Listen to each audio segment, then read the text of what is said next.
তেওঁৰ নাম হৈছে ৰিয়ান পৰাগ।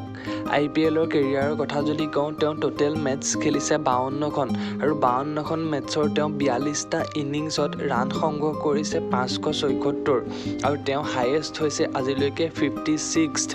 আৰু 2023 চনৰ IPLৰ কথা যদি কওঁ, তেওঁক কিনা হৈছিলে 3,80,00,000 টকাত আৰু 3,80,00,000 টকাত কিনাৰ পিছত তেওঁ 5খন মেটছ খেলিবলৈ পাইছে আৰু তেওঁ এতিয়ালৈকে ৰান সংগ্ৰহ কৰিছে 54 ৰান। 2 নম্বৰ বেটছমেনজন হৈছে আজিংক্য ৰাহানে। তেওঁ চেন্নাই হৈ খেলে। তেওঁ IPL 2023ত তেওঁ কিনা হৈছিলে অকল 50 লাখ টকাত।